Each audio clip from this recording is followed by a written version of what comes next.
my own personal observation was that during this past year and a half, what I came to find is that in my personal relationships, so let's say where I feel also some kind of love between friends and family and things like this, it's not the big moments that are super planned that you tend to remember, but it's all the little things that people do that are very unexpected, very, perfectly timed. They're serendipitous, and they stick with you for a long time, and they make all the difference. So that, combined with what was going on in the world, what people were talking about for so many years about personalization and tailored messaging and things like this, kind of led us to this topic, which is, you know, is it about one or the other? Is it about micro actions or big gestures? Is it a combination? And how do we make that more accessible to brand leaders and to marketers in terms of thinking, given that a lot of them, I think that even when they're trying to make a change, they're still trying to force the change into a structure and into a process or operations that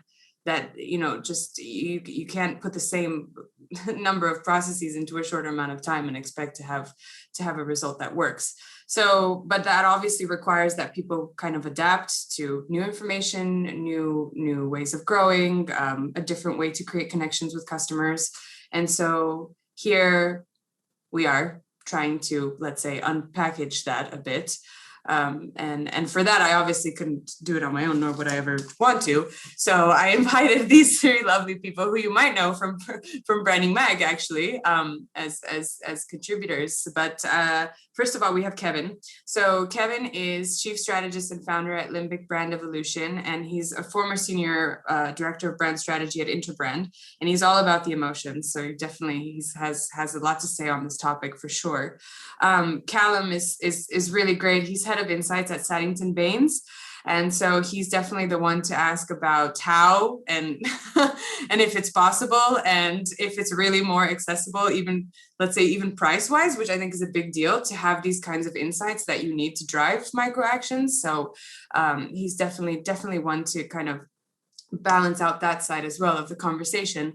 And then Allison is an award-winning chief strategy officer for VML Y&R, and she's worked across a broad range of categories, from government to retail, travel, financial services, etc. So she definitely brings the strategic side as well, and can probably tell us a lot about what brands are looking for, how they're thinking these days, or even what kind of steps they're taking to make the change. So welcome, guys, yet again. Thank you for joining us. I think I'm going to jump right in because I'm sure people would much rather listen to you than to me. So I do have questions prepared. For those of you listening in the webinar, I do have questions prepared, of course.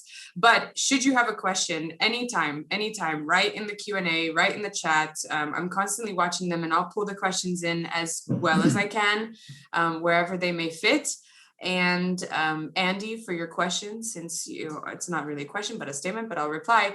Only the panelists show up on video. So unfortunately, we won't get to see you today, but feel free to interact with us via text, by obviously writing in the chat if you have any other questions. So let's get started. So as I was saying, Kevin, you've always been fascinated by the science of emotion, but I think it's quite hard to bring something that's so subjective into a structured strategy, and even to wrap people's heads around that, I think is quite a challenge. So how do you go about explaining the value of emotions in brand loyalty to the brands that you work with? Yeah, it's such an important question right now, and I'm so glad we're starting in this spot.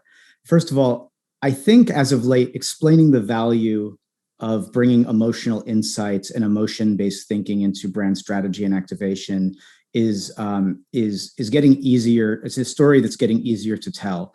There's been so much research and data over the last 10 years that's been accumulating, that the data speaks for itself. I mean, just a few examples. For over 10 years, almost on an annual basis, Forrester has been reporting that emotion is the largest driver of loyalty for brands in the customer experience. In a 2019 study, Deloitte had a huge study on the power of emotional insights, and stated that leveraging emotional data is perhaps the biggest opportunity that companies can tap into right now to strengthen customer relationships and grow their business.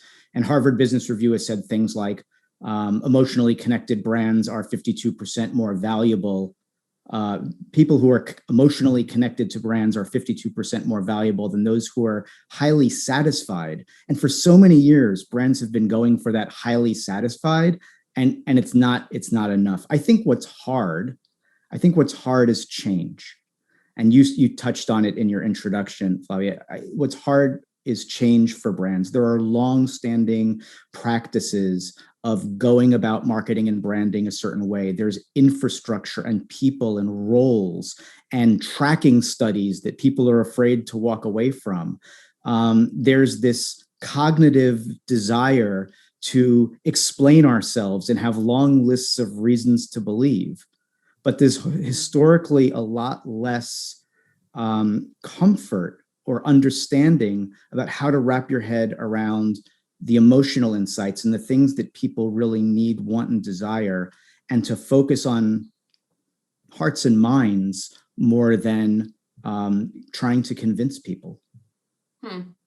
Okay. And Allison, on your end, I mean, what about you? How do you see the role of human insights in commercial or social marketing goals, things similar to what Kevin was tapping into? Yeah, I mean, I'd agree with Kevin that it's definitely, I think the experiences of 2020 and 2021 for many of us have kind of made, I think I've kind of brought into the open that emotion isn't just something, it's not this kind of fluffy thing around the edges. Yeah. Actually, kind of how people feel about something is really important, but it's always been really hard to track. And again, to Kevin's point, we've got all these things that we all rely on that are much, tracking studies and so on, that are much more about what people think than how they're actually feeling. And the problem is those things aren't entirely worthless at all. They can still be really useful, kind of used in the right way. Mm-hmm. But as human beings, we all know that what we say we think about something can be really unreliable, whereas what we feel about something can be a lot kind of closer to a truth that marketers can use. I mean, to answer your question about insight, though, I mean, look, I'd say that creativity is really powerful. Obviously, we probably all believe that, I'm sure. And insight is part of what fuels that. So I think, sorry, I've got a mosquito here. Insight's really powerful, both for kind of big brand gestures and the micro actions that we're talking about today.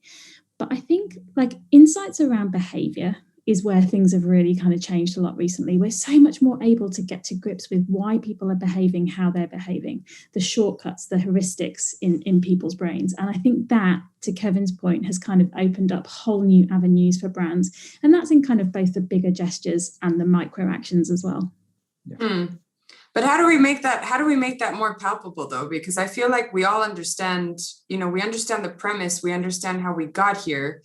We understand that there needs to be a shift, like Kevin was saying, towards using that, measuring that emotion, using it, et cetera, et cetera. But what does that actually look like? What does that change look like? Do we have any, do either of us have any, even small examples? It doesn't have to be a complete answer, but just to make it even a little bit more palpable as we're talking about it, what that kind of shift looks like.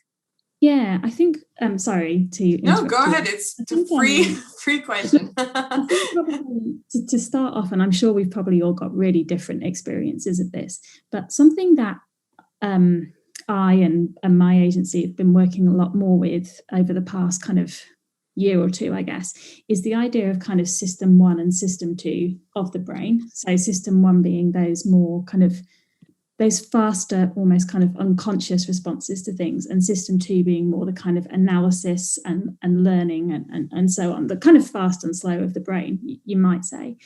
And I think that we have come to realize as an industry that we have over-relied on system 2 of like how people think and, they're going to like take all the messages from my brand and come to a sort of considered decision, which is clearly like, frankly, bullshit.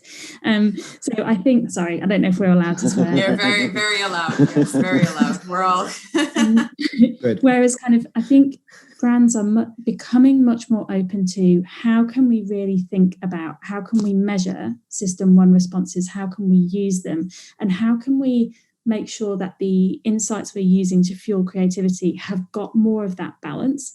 And that's about kind of getting to know people. It's about understanding those quick responses and really understanding that psychology. But I think probably everyone else on this call probably knows more about the science of that than I do. I don't know, is that what you've been finding, Callum and Kevin? Yeah, definitely. And I think in terms of the way we work, we focus mainly on looking at system one as a sort of driver for emotion. And because it's something we know that, as you've been saying, if you are strongly emotionally driven by something, you're much more likely to end up making that decision further down the line. So it has more impact on your actual behavior, which as marketers, that's what we want to be doing. We want to be driving people to engage with our products and engage with our brand. So we're able to kind of manipulate the system one and use it as a complement basically to the system two insights that we've been getting before. And it's always something that we think brands shouldn't be just dropping what they've been doing previously, like you were saying, Ali, about in terms of they should be still looking at their tracking. So they should be looking at the kind of insights they're getting from normal streams of data. But now we've got so much more accessibility to new technologies which allow us to actually measure emotion, which is something that previously it would be maybe more sort of something in a focus group, for example, where you get that qualitative understanding. But even in that sort of situation, you're always going to have those sort of emotional biases and thing we call post-rationalization, which is basically when you're asked to make a decision, you kind of make that decision yourself, and then you kind of backwardly sort of decide that's why I made that choice. So what we've been able to do is basically using new neuroscience techniques, we're able to feed that into the sort of typical marketing plan, typical insights plan for brands, and make sort of emotion be the first thing you look at, and then you build the rest of your story on that in terms of your insight story and your marketing story as well. What I love about those techniques, Callum, is that you could not only get to the emotion, but you can get to tight correlations of brands and say what they stand for, or instinctive responses between A and B stimulus. And those instinctive responses that happen in the system one research, when it's coupled with some system two qualitative open-ended questions, or you can start to draw more information on what people are truly feeling, and then find out why they feel that way, as opposed to just the post-rationalized why they say they feel that way. Yeah, definitely. Yeah, it's a great way to get some insight that that we didn't have access to several years ago in a way that was scalable and affordable. So it's such an interesting kind of the neuroscience of it, I think, is such an interesting kind of frontier to be on. And I must admit, I'm probably not as genned up in the science of that as you are, but it's so fascinating. But I do think it's partly, and I'd love to know what you guys think of this, but I do think it's partly a reaction to, about 5 years. Between 10 and 5 years ago, all the discussion was about kind of big data and everything's got to be these massive new number sets and all that. And then obviously, which is, again, still important, but, I think the idea of kind of thick data, the things that give us that real kind of color into people's lives has come back a bit as well. And I think that's made, or certainly for me as kind of a day-to-day practitioner on the kind of human insight side of things, I think just that idea of not everything's at arm's length anymore. You've got to kind of not just do it from behind the warm glow of a screen, but actually kind of get into people's lives and really kind of understand that system one, what makes people tick.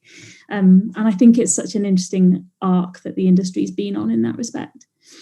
Yeah, and I think on that, I think that one of the big things that brands maybe struggle with is obviously adapting that big data techniques and using large sets of data is really powerful. But I think it takes away that human element from campaigns, which are designed to be talking directly to consumers. You're building campaigns or building brand messages, building your brand strategy around what your consumers want in the end.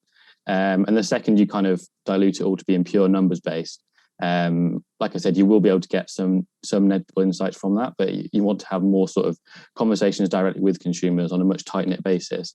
And like I said, understanding those emotions is one of the most important things, because I guarantee everyone on this call knows that they've been driven by certain emotions to make a certain purchase over last year. If it's like, I don't know, you maybe saw an advert on Instagram, what was it that kind of emotionally triggered you to go and make that purchase of the, I don't know, brand new peanut butter brand or something?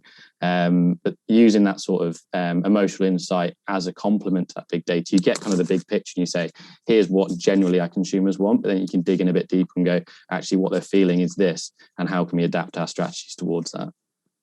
Yeah.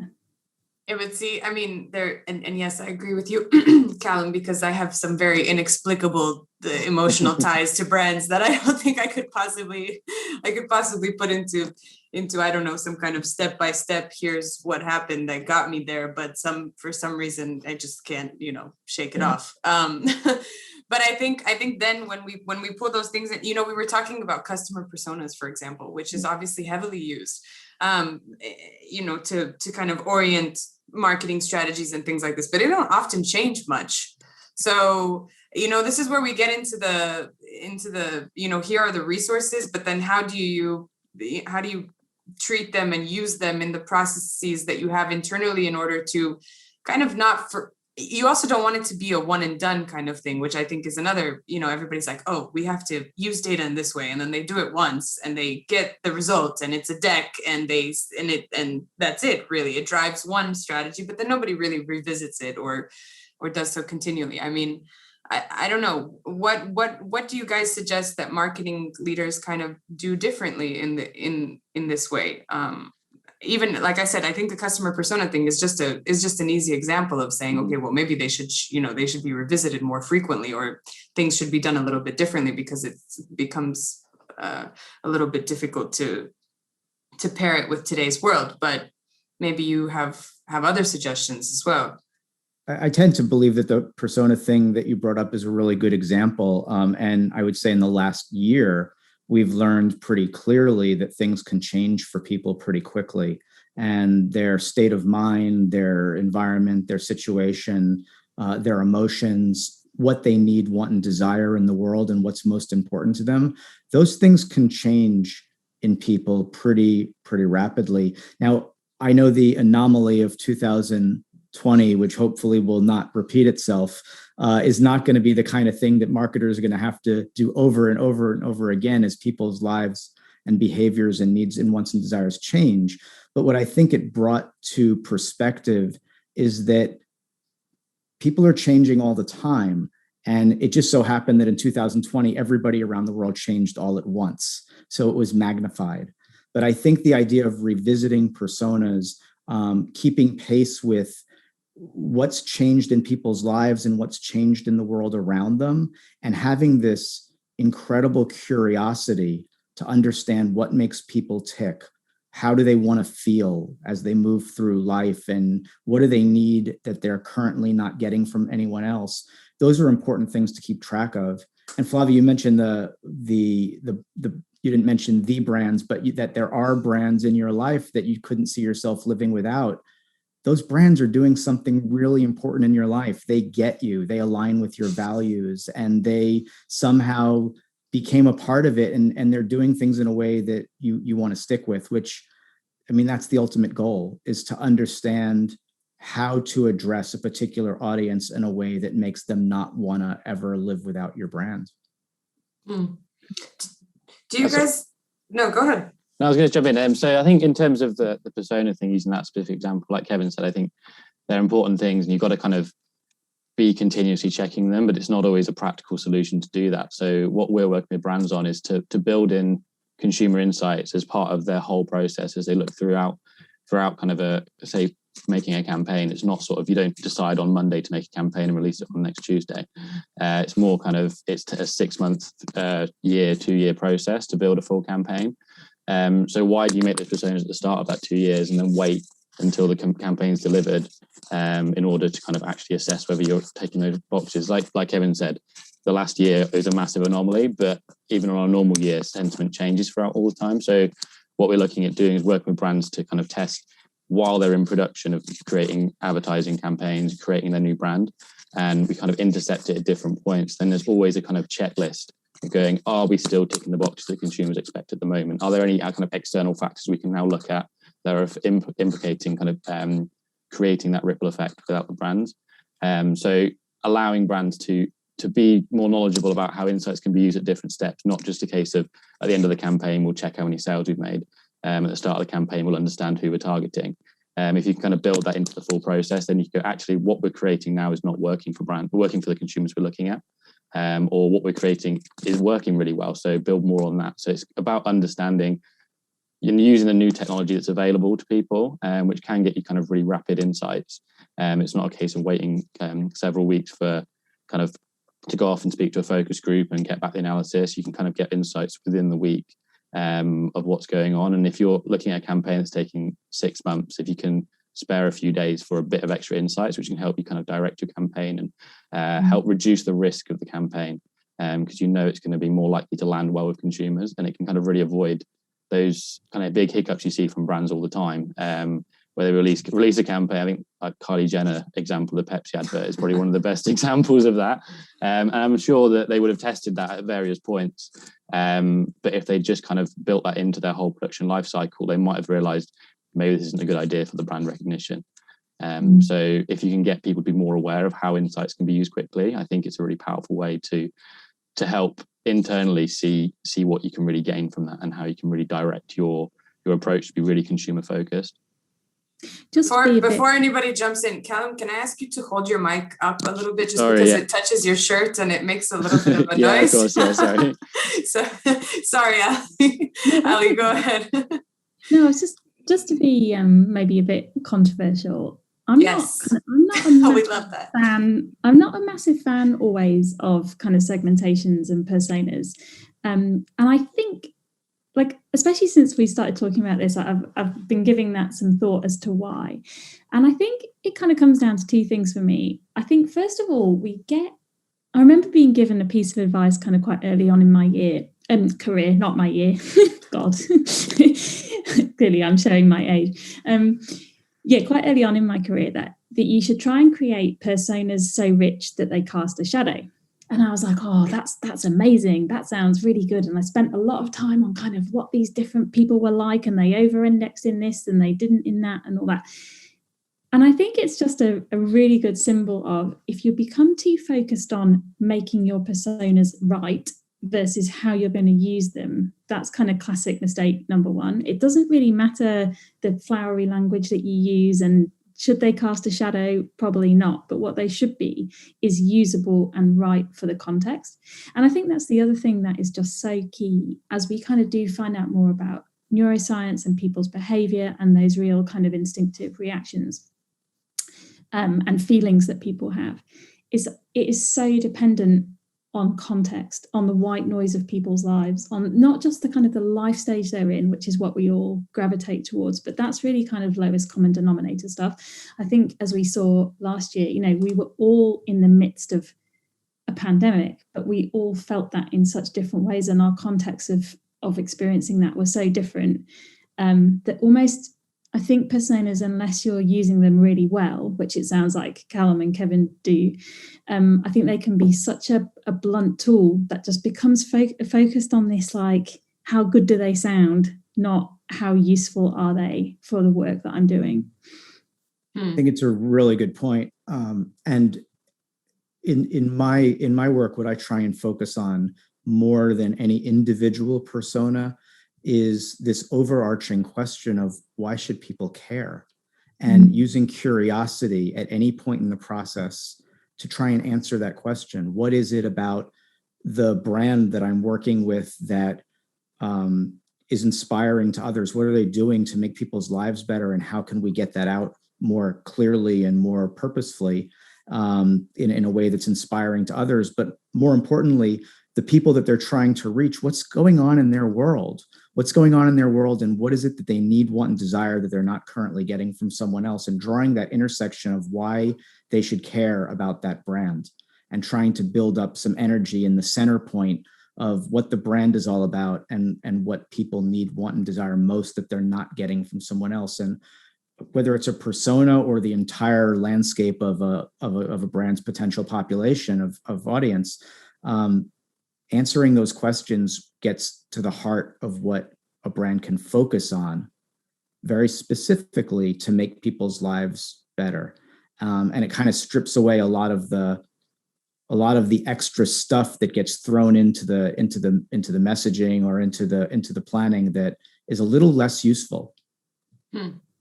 That's what I was gonna ask, if you guys think that is there any fear of not being consistent in their messaging that drives brands to look at larger audiences rather than more individualized approaches? I mean, is it just the easy way out? It still feels or still sounds or somewhere it still looks like the safe way of doing things, or can we not package it? Consistency is so important for brands, but not in a way that overuses consistency. I mean, consistency should be in how a brand presents itself, in what a brand stands for in the world, in the overarching benefits that a brand brings to the people it serves. But when it's overly consistent in things that are just for the sake of consistency, that then gets in the way of being specific and being clear about why it should matter in the moment, I believe. Yeah, I'd agree with that. I mean, there's a lot of gains we've made in terms of knowledge of marketing science, and particularly how advertising works. And on a mass level, advertising works when it's unique, memorable, and distinctive. So absolutely, consistency is a key part of that. But I think you're absolutely right, Kevin. Like, we tend to, or certainly I know I too can fall into that trap of going, well, consistency means replicating, but it doesn't. Consistency just means having a very clear backbone to a brand. It means knowing what your tone of voice, what your tone of action is. It means knowing what your point of view is. Maybe there's a couple of those. It means knowing what your distinctive brand assets are and how you're going to use those. But you can use them in different ways at different times. I mean, even something really simple like a brand mascot, just to use a strange example, can be used in different ways. I don't know, just thinking mascots at the moment, but can be used in different ways for different audiences, different people, to mean different things, but it still just gives that kind of backbone of what a brand means in the world. Okay. And Kevin, I wanted to ask you, because I mean, and you guys already indirectly mentioned me and my Instagram experience, where I had a brand that I had never heard of ever before literally show me an ad, and I ended up buying something immediately. And it was just so on point, really. And now I love this brand. I bought something to try it. The quality was great. And I just, talk about a brand that really knew me very well, but I don't know how. It's not like I had any kind of relation to this brand, but and we got from that conversation, for those of you listening, when we were talking about this topic before, the panelists and I got into this conversation about okay, well, does size matter, in terms of the brand? Is it about, because many people might say that big brands can't mimic the success of these, let's say, micro brands as easily as maybe micro brands can mimic the strategies of those larger than them. So I wanted to ask, Kevin and anybody really, if it's really about the size, or is something else there that allows marketers to take advantage of the concept of micro actions, and exactly what happened to me on Instagram. It's such a great question. And, there's one thing to be said that, big brands are too big to do small things. But then there's another thing to say that small brands are too small to do, big, important things. Yeah. But when I think about it, I think about attention to detail. And one of my favorite quotes by Charles Ames, who's a famous architect and designer of furniture in the Ames chair, and that he said, "Details are not the details; they make the design." And I really think it's about attention to detail. I think it's about it's about having good insight as to what matters to the kinds of people that you want to reach. I think it's being intentional about how you design a product or serve them or cater to the things that they care most about. And I think it's knowing that really small things can make a big difference in how something is perceived and how something is felt during that time. So you can't personalize for every individual, but it needs to feel like it was personalized for the person that you are. It needs to feel like it was a well thought out part of the experience, whether that was a design aesthetic on a piece of clothing or the way you were treated in a retail store or whatever. It needs to feel like they actually care. Yeah, because I mean, I obviously I'm well aware that ad was not created for me specifically. I'm not that, there are things about me that are not that I share with others. It's okay. But I just find it interesting because the technology today, it both allows you to target things so well that that piece of creative reaches exactly me and ends up creating the behavior that the brand wanted. But it also makes it incredibly easy to just take one piece of creative and then, you almost like throw it into a platform and it just breaks it up into 7 different pieces that you can use on 7 different channels. And all of a sudden you've built an entire campaign and like this, instead of treating, which, for example, some of the brands that I love, and when we talk about social media as like a very serious tool, rather than just, maybe what my parents think social media is, when we talk about social media as a very serious tool, there's something to be said about treating each channel as its own individual environment and creating something specifically for that, and maybe not trying to drive people from social somewhere else, but rather keep them there and have that be part of the way they experience the brand for a longer, but then you have this technology that's kind of allowing you to not do, it allows you to do the individualized, but not do it at the same time. So it's a little bit of I think people are a little bit, it's understandable why we feel a little bit stuck, right? And why we're having, I think, this conversation and why the brands that we work with feel a little bit stuck. But anyways, that was just my Callum, you look like you want to say something. So I was going to say, I think it's obviously technology in terms of everything, in terms of how we create content, how you measure content, has developed over the last sort of 5-10 years to be at a really good point now. And I think the last year has really allowed businesses to seriously look at adapting. Well, they've had to adapt. And one of the big things we've seen is brands are much more open to looking at online research as a serious methodology. That's maybe something they haven't always been using. And we've been able to show that the insights provided for that are kind of equally as powerful. So I think it's not only looking at what tools you're using for kind of how you're spreading the word of your campaigns and your brand. It's about looking at the tools that are available to you as a marketeer to actually kind of access them.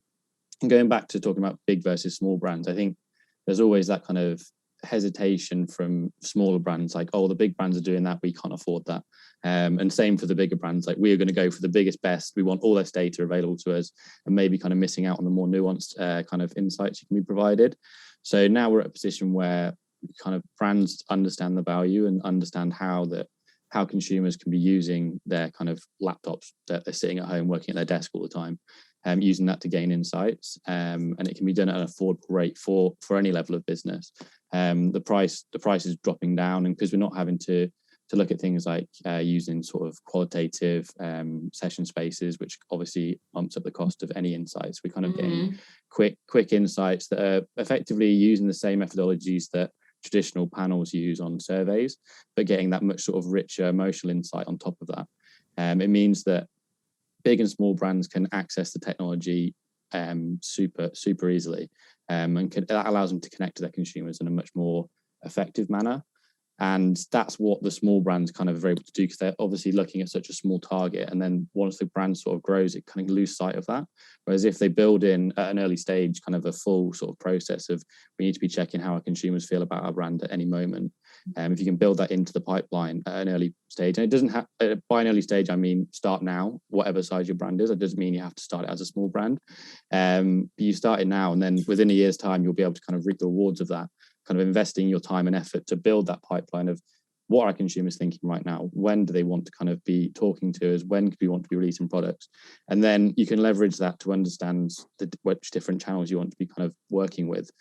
So like you said, a lot of different channels can kind of reap different awards. Everyone knows that kind of LinkedIn's a much different tool compared to Instagram, but a lot of brands will be using both of them to access consumers and kind of, I guess, internal people as well.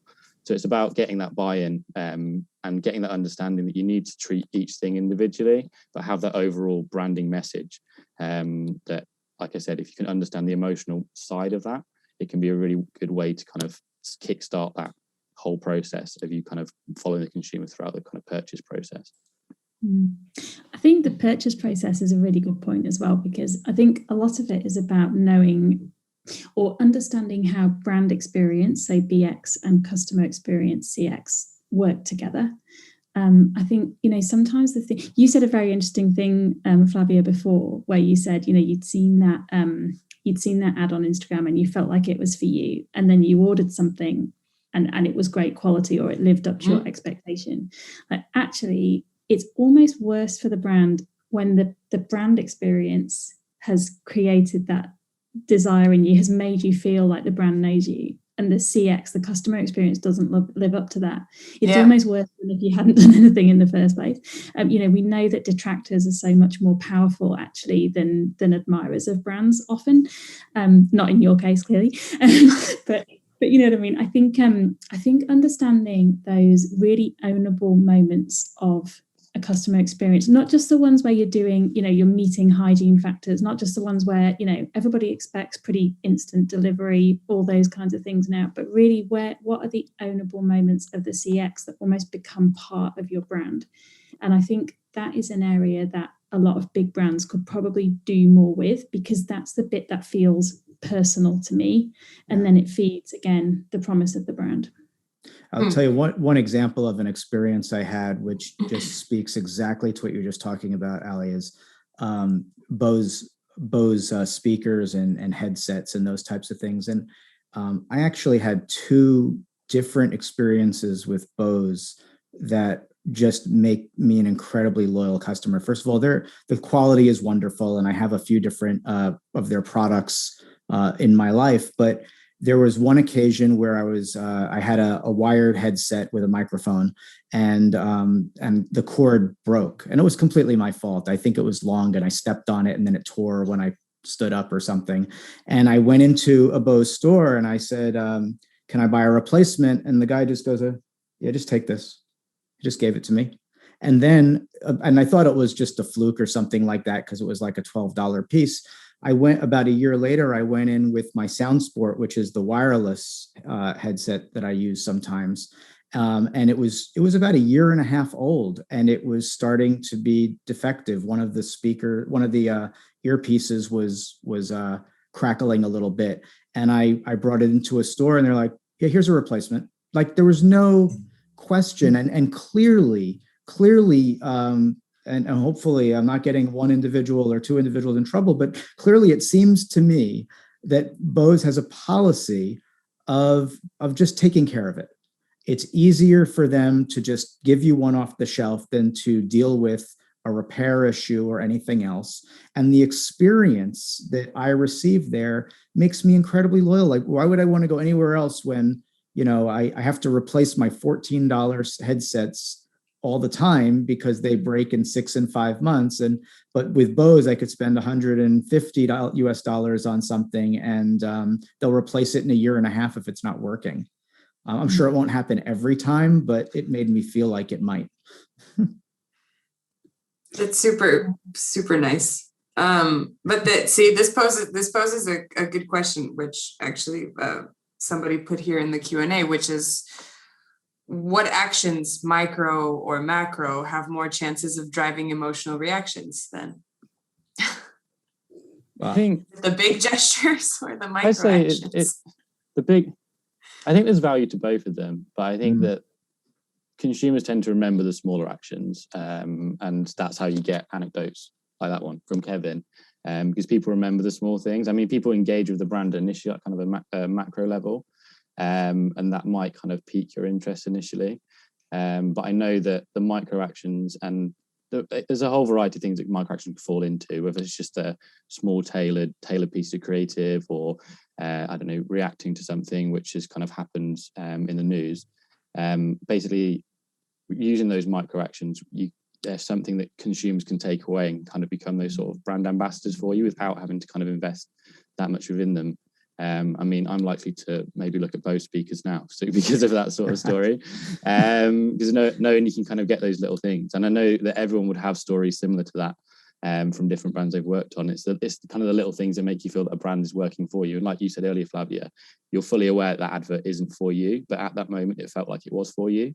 So emotionally, you engage with that brand really quickly, and you ended up buying a product from them, which is where everyone's trying to strive to do. So I think that there's always a balance to it, but I think emotionally people, from my perspective anyway, people do engage much more on the micro side of things. Callum, I agree with you completely that it's the micro actions that make the difference and that people remember.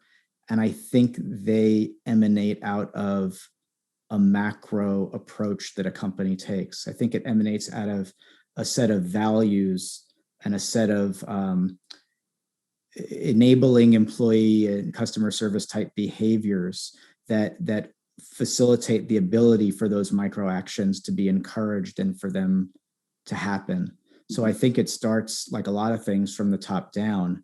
And for a brand to really create what experiences that feel personalized at the moment, especially large brands that are dealing with tremendous numbers of customers all over the place at any given time, for those moments to feel personal, people need to be empowered and be living a set of values that allow them to behave and act in that way with some flexibility and freedom to do what's right in the moment, because you can't plan all of those things, no matter how much technology is there, no matter how many rules you set, no matter how many things are in the handbook or in the wall of the on the wall of the what is it, the room where you go when you're on the break room, on the wall of the break room.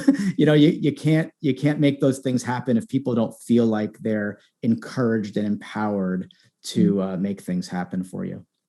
I think that's right. It kind of comes down to authenticity and control, doesn't it? Because I think people can really sense, or at least ask themselves the question of, when it feels like that one kind of personal experience that they got was great, but isn't chiming with the overall kind of promise or brand impression of the brand that they're getting on a more mass level. Like, people's BS radars are pretty strong, and when those two things don't match up, I think you've got a problem. I think the other challenge for brands, and probably particularly big brands in this, is making sure that those kind of smaller gestures that often can happen at degrees removed from like the epicenter of the brand, is making sure that those are owned and are owned by the brand, and that people's impression of the actual brand is what's being gained, not just their, like, I had a nice time, but I can't remember who it was for or what it was with. It can work both ways, though. I remember a few years ago doing some research for an airline, and we put heart rate monitors on people to work out the most stressful part of the experience, and it was actually wasn't taking off, wasn't turbulence, wasn't any of that. It was waiting. I mean, this is a few years ago now, but it was when you landed, waiting for a cab, and that really long wait to get where it was you needed to go. And the problem was that people were attributing that back to the airline that they'd flown with. So you can sometimes get experiences owned by your brand that you actually have no control over, but you need to think then about, how can I make an aspect of that experience better and own that for my brand? So there's kind of quite a few things bound up, I think. But I think, look, I would agree and say the balance is key. I'd probably be more of an advocate for making sure that that mass message you're putting out is really authentic, has a point of view, is owned by your brand, and then you can make sure that all the micro gestures are kind of adding to that mental impression, rather than creating something different. So somebody just asked, but where does CX stop and BX begin? Or does BX include CX? Look, for me, they're a blend, and they're most powerful when they are a blend. The other thing is that they do depend on each other. Like, if the customer experience doesn't live up to the brand, kind of the brand promise, the brand experience, then you've got a problem. But also, if your experience is so bad that it's starving a great promise of people and therefore revenue, you've got a problem as well. So to me, the two feed each other. So then I want to make sure that I ask you guys, just because we only have about 10 minutes left, but what kind of changes do brands need to make internally then in order to create that better, let's say, better balance between micro actions and big gestures in order to reach it? What are there any steps that can be taken now? I mean, Callum, what you mentioned about kind of becoming more knowledgeable about the technology that's available, I think is one that we all agreed, you know, when we were having our discussion, that it's important, because there is this perception that it's very expensive or inaccessible or something like this. But with what's been going on lately, especially now, that's no longer the case. But what else when it comes to human insights? Well, I think the education point's important, especially from a marketing team's perspective. They need to have an understanding of what tools are available to them. And in the last year, there's a whole variety of new tools which pop out, which allow them to understand various points. But then it needs to go further than that. It needs to be an education within the business. Like Kevin said, everyone at work's got on the wall of their break room or somewhere in their office these company values which they're striving towards, which is the message they're trying to put out to their consumers. So you need to have an education of how can we use consumer insights to allow us to really understand what our consumers are wanting and relate them back to our brand message. And like Ali was saying, that allows you to help build this authenticity, because the people who are working to build the campaigns and build out the messaging which is going out to your consumers, they're really believing in what they're talking about, and they're selling the same message externally as they are internally. And obviously, in terms of the actual specific brand message, it doesn't have to be the same. You don't have to have the same words on your wall of your office, on the billboards outside, but it's got to be that balance of kind of, do we need to look at ourselves as a business and say what we're trying to achieve here is matching up to what we're saying we're trying to achieve, and kind of just have a review of how you can use the data you have available at the moment, and maybe kind of some newer technologies and newer kind of ways of doing things, and being a bit more kind of, I think one of the things people always say about insights is it's sort of it's an additional risk on top of, financially wise, it's always a cost on top of it. But if you can mitigate the risk of creating a big campaign that doesn't necessarily land that well, surely that's a risk worth taking for brands. And that's something you've got to educate internally about, saying, yeah, there's an upfront cost towards this compared to just creating the campaign as we have done before for the last 10, 15, 20 years. But what if there's a way that we can adjust the campaign, the way we create these campaigns, that allows to be more sort of financially viable in the long run? Like, you might have always said, this has been the best campaign I've ever done, but is there something you can be doing better just by adding that sort of extra understanding, whether it is kind of reviewing your current insights platforms, or whether it is kind of using additional human insights and kind of bringing those micro actions into the business, and saying this is how we should be thinking about it, and building in sort of checkpoints internally of where you're kind of taking that brand story.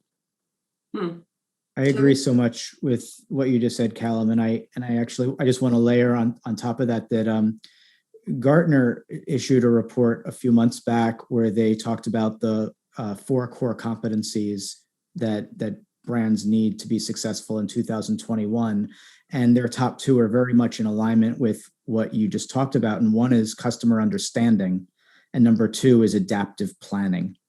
And building in that understanding with adaptive planning is so important for brands right now. I think the enemy of all of this is just being static and sticking with what you think is working, and not having the insight for how to adapt moving forward and make things more personal and make things more relevant to the times that we're living in.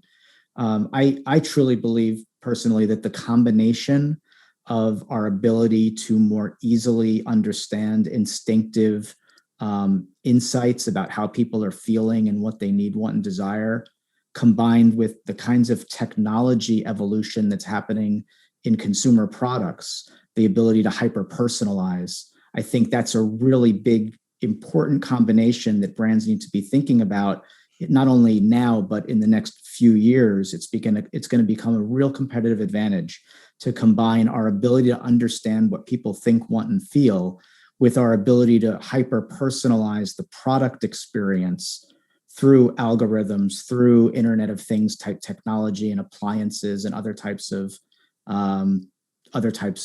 products that can be customized to the person, by the person, for the experience that they have when they're using it. I think almost at its simplest, the thing that everyone can do, and everyone who works for a brand can do, or an agency or whoever, is listen. Like, just improve how you're listening to not just what people are telling you, but kind of what they feel, and listening to the signals of the world and the context. You know, you can listen and you can eavesdrop on these things in so many ways now. And to both Callum and Kevin's point, like, using technology to do that is great. I mean, using AI to do it, using social listening to do it, you know, there's so many ways you can get to that quickly.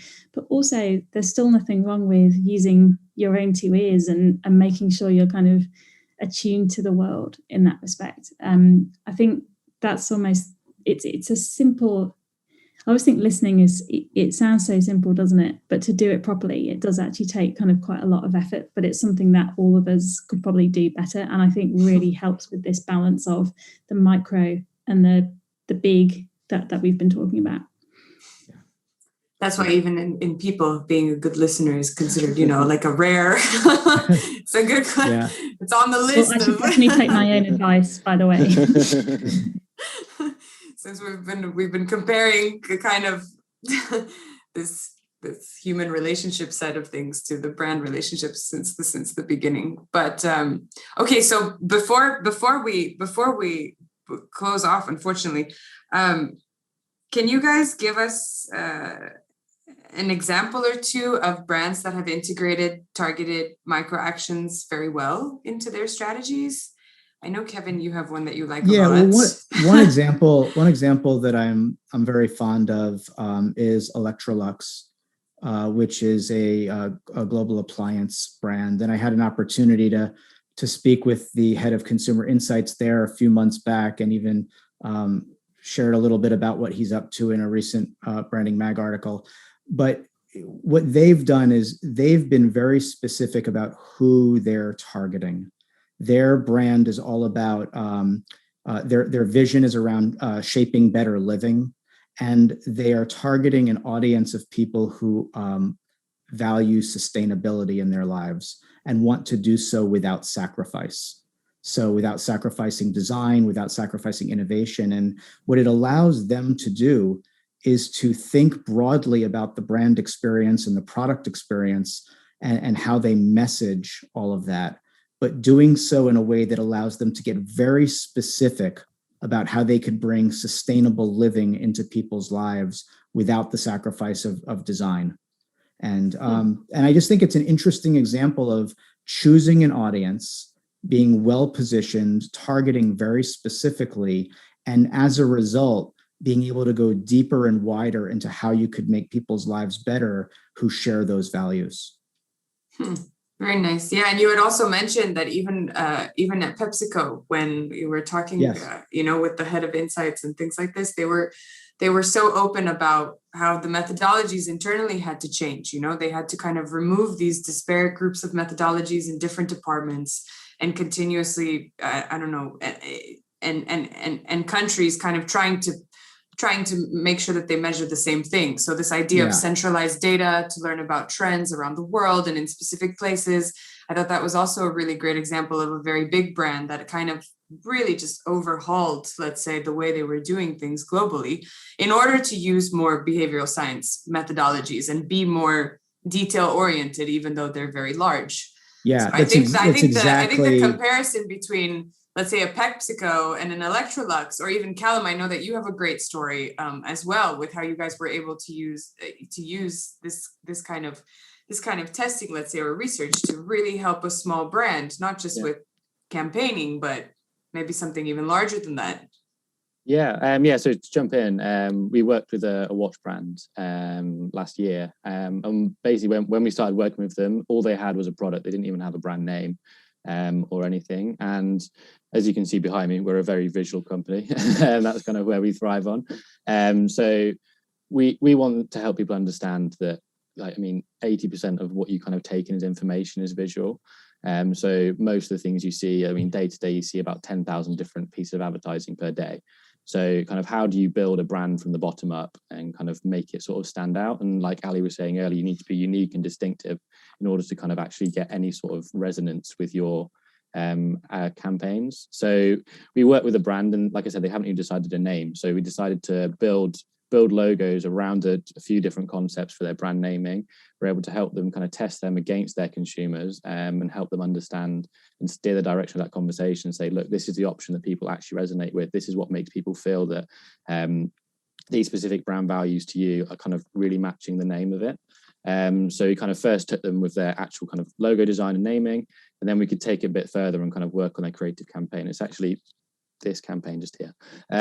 So they were able to give them confidence as a brand new brand of two people, just to actually take what they're creating to market.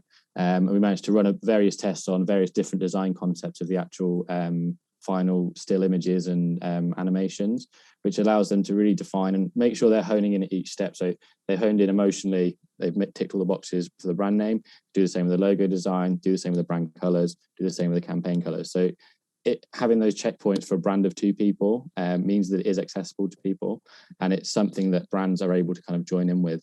And you can, if you get, like I said, you go 2 people, you go up to 200,000 people. It's the same sort of insights you can be providing, and just allowing them to build that brand story and have that confidence that they are talking to their consumers across the whole process has been really powerful for them, and it allowed them to, like I said, launch a product which maybe without the good brand naming and the kind of right evocative emotional language that we end up using, they might not have been able to kind of take that the way they did.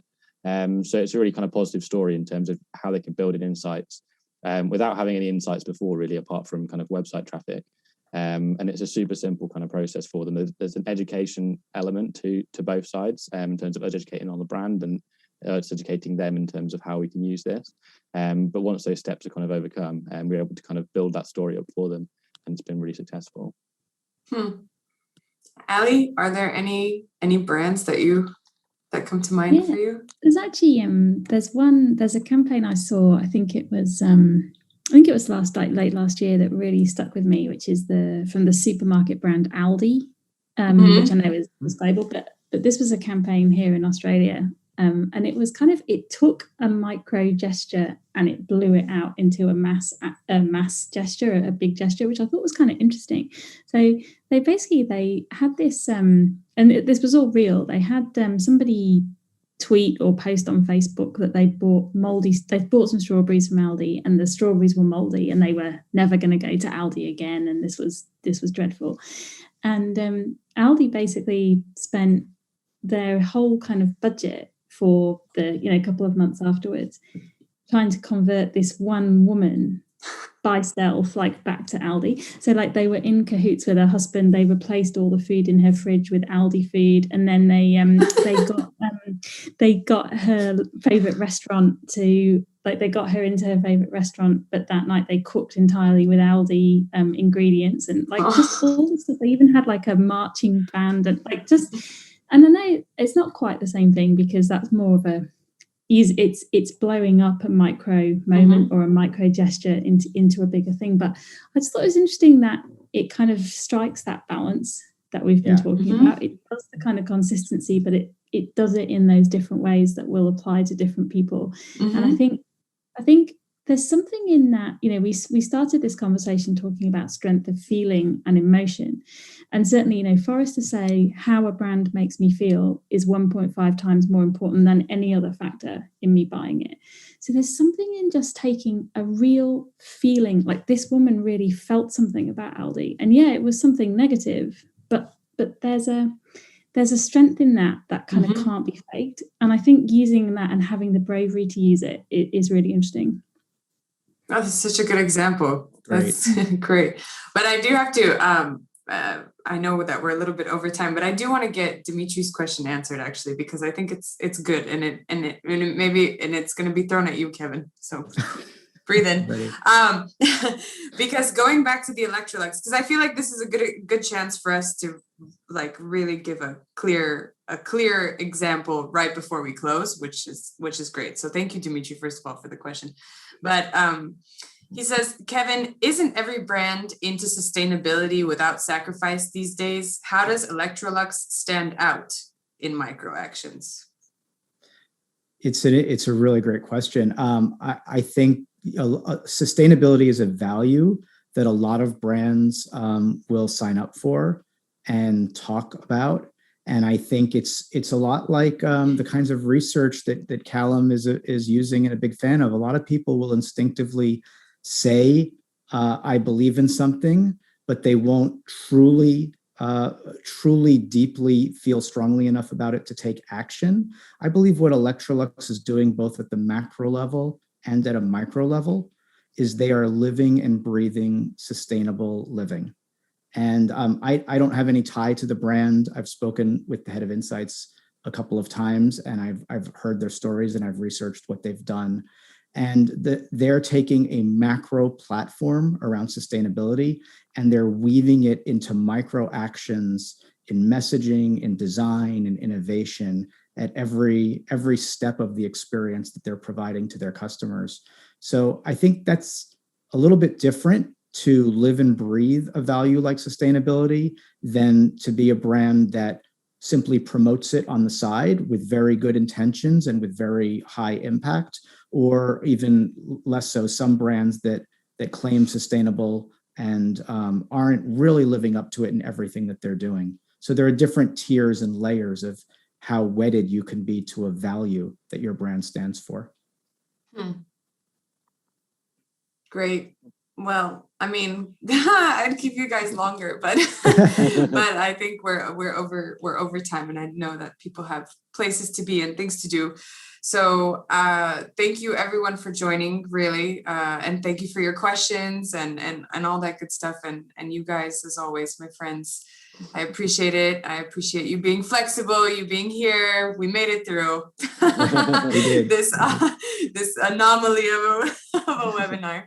But I think all in all, it turned out really well. So thank you guys again. Ali for it being late, Kevin for it being super early, and Callum for just being you. Here, yeah. Thank you for having us here. Thank you. Really good conversation. Thanks for having us. Thanks. So I'll talk to you guys soon. And people are still writing to us about how insightful this is. So that's very, very nice. Thank you. Very cool. We're very, very glad to hear it, guys. I wish everybody a really great day or evening or whatever it may be where you are. And I guess we'll see you at the next one. Bye, everyone.